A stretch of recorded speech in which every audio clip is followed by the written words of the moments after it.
How often should you actually check your investment portfolio? Here is the short answer. Not every day.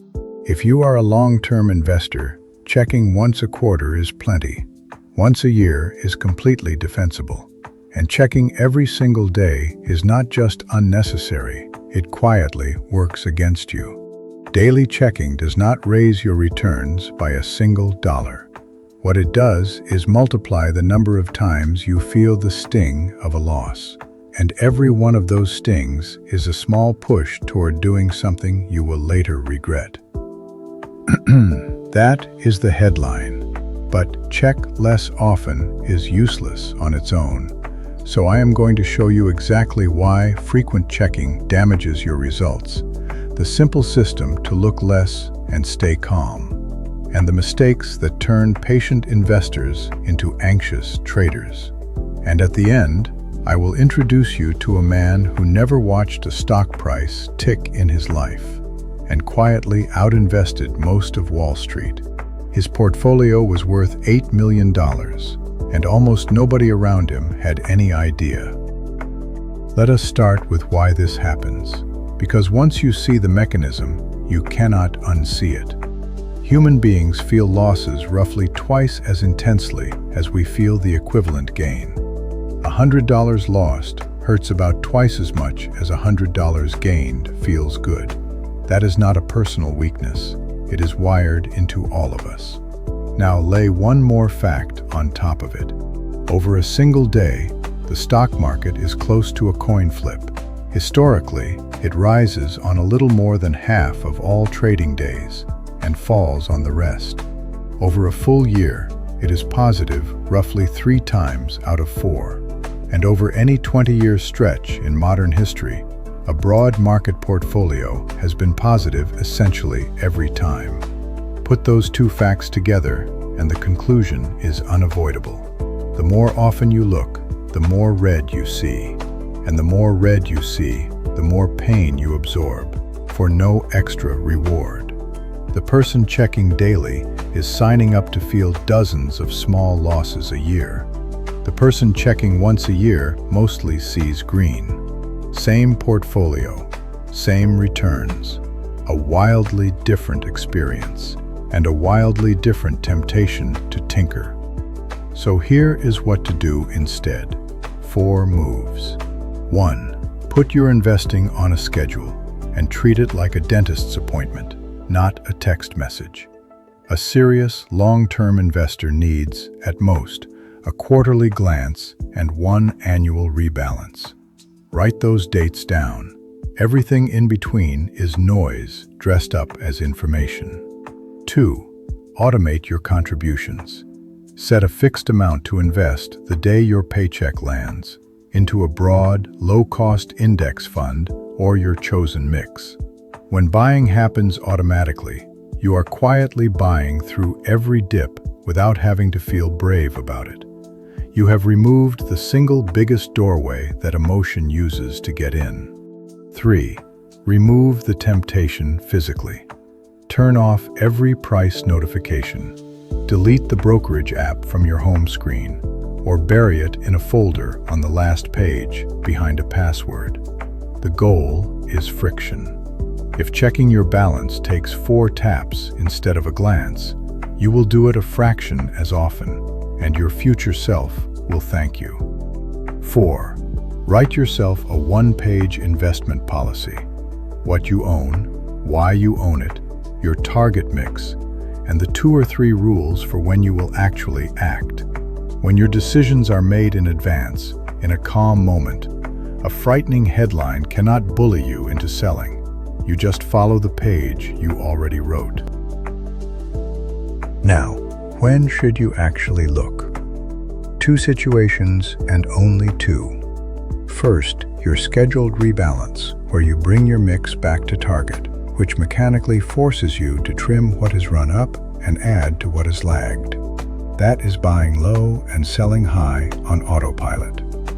Second, a genuine life change, a new job, a new child, retirement coming into view. Those change your plan. a scary day on the news does not. Here is the reframe that ties it all together. As a long-term investor, your job is not to react. Your job is to not interfere. The portfolio compounds while you leave it alone. Checking it constantly helps it grow about as much as digging up a seedling every morning to inspect the roots helps it grow. Plant it well, then get out of its way. Now the story that proves it, and it is one of my favorites. In the town of Brattleboro, Vermont, there lived a man named Ronald Read. For much of his life, he pumped gas at a service station. Later, he swept floors and cleaned bathrooms as a janitor at a J.C. Penney. The people who knew him described a quiet, frugal man. He drove a second-hand car. He chopped his own firewood well into his 80s. He was once spotted wearing a coat held together with a safety pin. If you had passed him on the street, "Secret millionaire" is the last phrase you would have reached for. Ronald Read died in 2014 at the age of 92. And when his estate was settled, the town discovered something astonishing. This gas station attendant and janitor had left behind almost $8 million. How? Not with a hot tip, and not by trading. When they opened his safe deposit box, they found a stack of physical stock certificates 5 inches thick. Shares in more than 95 companies. Solid, boring, dividend-paying businesses. Banks, utilities, consumer brands he actually understood. He deliberately avoided the exciting companies he did not understand. He bought good businesses, reinvested the dividends, and then, this is the whole secret, he did essentially nothing for decades. No trading terminal, no watching prices tick. He simply held and let time and compounding do the heavy lifting. He left $1.2 million to his local library and $4.8 million to the town hospital. Here is the part that should stay with you. Ronald Read had no special information, no finance degree, no Wall Street desk. All around him, highly paid professionals with real-time data and the best technology money could buy were trading constantly. And most of them underperformed the very market Read simply sat inside. His edge was not brilliance.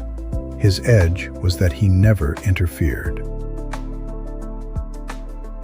If you want the full story of the janitor who quietly outinvested Wall Street, our full episode on Ronald Read is on screen now and linked in the description.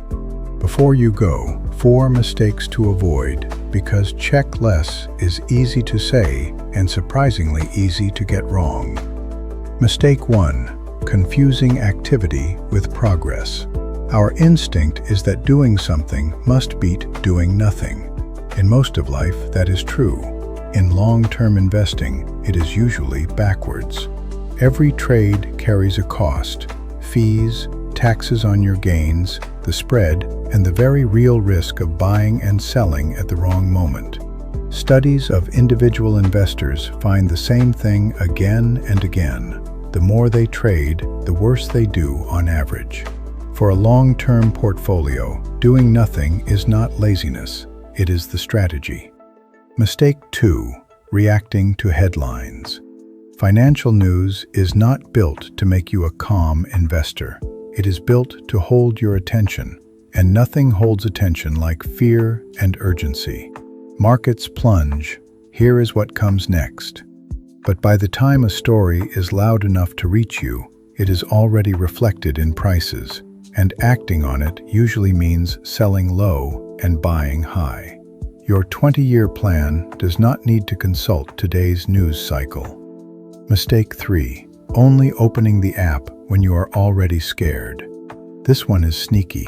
Many people ignore their portfolio when things are calm, then check it obsessively the moment markets are falling and the headlines turn ugly. Think about what that trains your brain to do. You are teaching yourself that opening the app means seeing losses, and seeing losses means fear, And fear is exactly what makes people sell at the bottom, locking in the loss right before the recovery. If you are going to look on a boring green day, not a terrifying red one. Mistake 4, and this is the opposite trap, confusing long-term investing with never paying attention ever again. Leaving your portfolio alone is not the same as abandoning it. Once or twice a year, you do need to look, to rebalance back to your target, to check that fees have not crept up, to confirm your mix still fits your life, and to adjust when something real changes. The goal is not zero attention.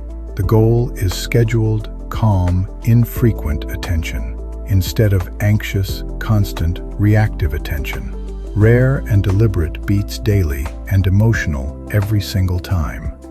So, that is how often you should really check your portfolio, why daily checking quietly costs you, the 4-step system to look less and worry less, and the mistakes that turn patient investors into nervous traders. If this was useful, subscribe. This is the Money Playbook, where we take one practical money lesson and go deep on how to actually use it, with the real history that proves it works. And help us choose what we decode next. What book about money or wealth should we cover? Drop your pick in the comments. We read every one. The full story of Ronald Read, the janitor who left behind $8 million by doing almost nothing, is on screen now and linked in the description. Go watch how patience quietly beat the professionals. Pick good investments, then build the discipline to leave them alone. Because the hardest work in investing is usually holding still.